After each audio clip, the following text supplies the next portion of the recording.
Well, we definitely got hit with some snow here. It was kind of unexpected, actually. We thought, you know, the fact that it was 50 degrees last week and the fact that it's going to be 50 degrees next week, we thought we would have been past the snow, but I guess it's still February, so there's going to be snow. So we have to deal with it for a little bit longer, but that's okay. We'll deal with it. It's all a part of it, and could have been a lot worse this winter for sure, but it's been a good one. We're just gonna take a walk back here. My apologies for the wind, and go say hi to some of these cows. Check them out. We have a cow, a little calf, like a 10-month-old calf, in the barn that we're trying to get back. Again, I apologize for the wind. I'm going to try to get to the other side of this chicken tractor, and hopefully it'll die down. There's the cows going after some mineral.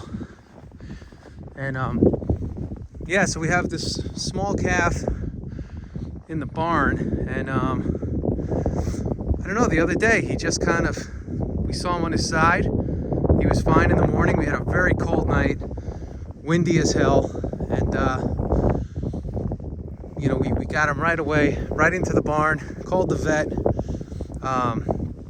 and he's just not really able to get up. He's not a big calf, so you think it would be easy for him to get up, but for some reason he's just not getting up.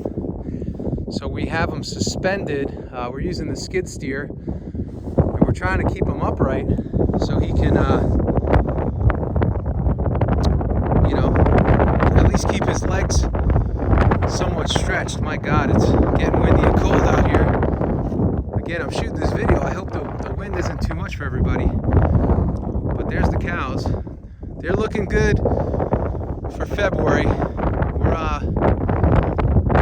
We're feeding them like crazy. But anyway, there they are. There's the crew. I think I'm going to turn around and I'm going to talk to everybody. There's our chicken house. We're expecting our chicks in a couple weeks to get the meat birds going again. There they are. There's my crew. But yeah, so we're trying to get this calf back. So it's just very strange, you know, why he wouldn't be able to hold himself up. You know, we had the vet come, and he really didn't know what was going on. So he said maybe it's a parasite, you know, that's doing it, but you never know. It's always a guessing game. You know, whenever we call the vets, we're always, unfortunately, somewhat disappointed, because, you know, we had a pig with a prolapse. I was gonna check the chickens, but they're inside. Yeah, we had a pig with a prolapse situation a week ago, 2 weeks ago. They put a tube in, and that pig didn't make it.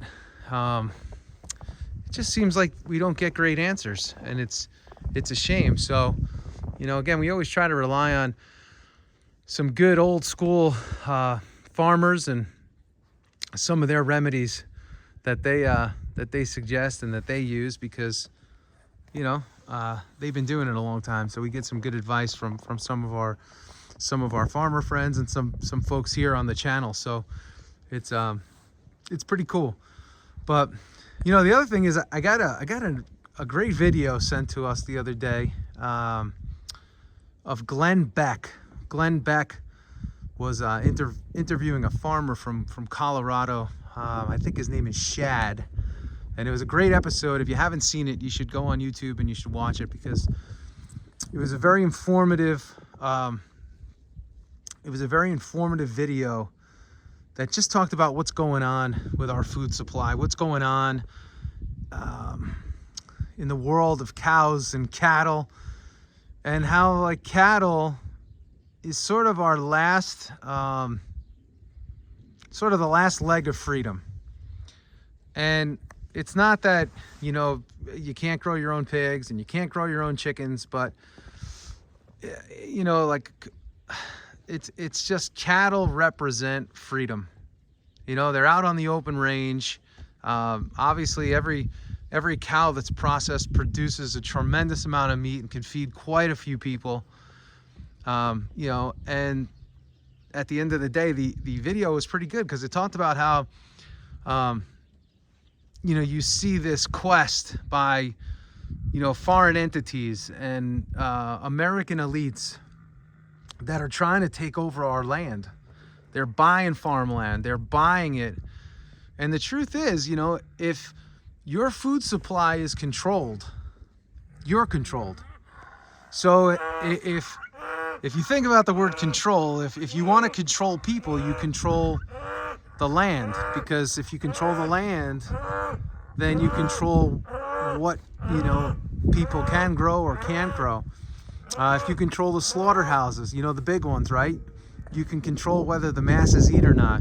So I know this is a little bit of a, you know, may be considered a conspiracy theorist video, but, you know, like when you start to see the price of you know, hog feed, when you start to see the price of chicken feed, when you start to really take a deep inventory of what the cost of the inputs are to run a small farm, you realize that you're not really supported or wanted to run a small farm. It's just not built. The system's not built for that. You know, so it's hard. It's hard work. It's hard managing the inputs every single day, and you know, you're managing cash flow, you're managing, you know, when you're getting that diesel fill up, you're managing when you're paying that bill. And when you start to think about all those things, you know, you realize, like, who's on your team? You know, even this week, you know, we were looking at, there was a farm that came for sale that we were into and looking at, and just dealing with lenders is just it's a bloodbath. You know, we're financially qualified, but just to get approved, to get farmland, extra farmland, we're farmers looking for farmland. They're squeezing you. You know, they're looking for a risk-free deal in every sense of the word, and it doesn't work like that. You know, and it's a shame, right? Here we are, desiring to expand the farm and the farm footprint. Look at those clouds, crazy. Probably some more snow coming. We're wanting to expand the farm and expand the farm footprint, and it's getting more and more challenging to do, right? It's getting hard to get the financing to do it, you know? So this is why we've, again, thought about starting our own land fund where, you know, our customers can buy in on the farm. You know, folks on the YouTube that are looking to support small farm agriculture, you know, can become shareholders in our farm, because at the end of the day, relying on traditional institutions to help you, there's no chance. Long term, there's no chance that they're going to help us. They're not helping us now, so why would we build a model that requires us to involve them? You know, we had one lender say, you know, if you could buy it cash, then we would consider possibly financing you after that. But there's a chance that you could still get denied. So that's basically saying that they want us to completely de-risk the deal, and there's a chance if they look at the deal again after we already, you know, have an ownership stake of this property, then they'll maybe consider financing. And these are companies, by the way, that supposedly specialize in agricultural funding, agricultural land funding, but who's supporting the small farm? Who's supporting the small farm, right? You know, for us, we're not at a big enough size yet to where we draw a lot of attention from lenders. So a lot of this comes down to reinvestment, self-finance, and again, it's why we're leaning towards, you know, our own investment sort of group, right? Putting together an investment group of people that want to invest in farmland so we can take advantage of some great farmland opportunities, expand the farm, and stay in control of our food supply. You know, we have a lot of customers that trust us to bring good, healthy food to their families, to their family table, and we want to continue to be able to do that. But we're going to be limited by, you know, the amount of beef, the amount of pork, pigs, right? The amount of cows, the amount of pigs, the amount of chickens, you know, that we could produce, both short and you know, and long term.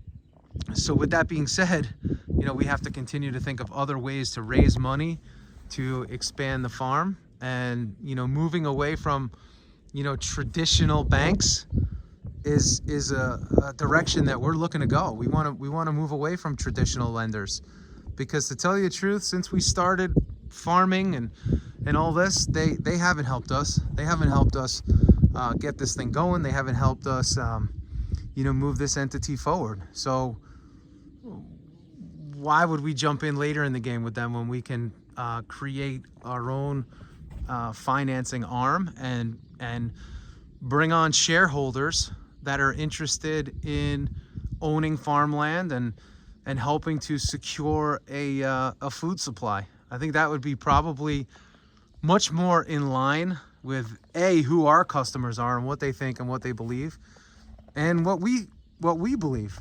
So just wanted to share this with you as we went through this adventure this week of moving forward and working to secure good financing for our you know, for our farm. So we're working hard here to try to get things going and get things growing. So we don't want to be told by banks, by bureaucrats, by any sort of large entity what we can or can't do in terms of our farm growth and our farm expansion. So, you know, again, just want to share. I feel like this channel is about being open and being real and sharing the journey and sharing some of our thoughts and what we're looking to do and what we're doing, and, you know, at times inviting you to participate in our growth, inviting you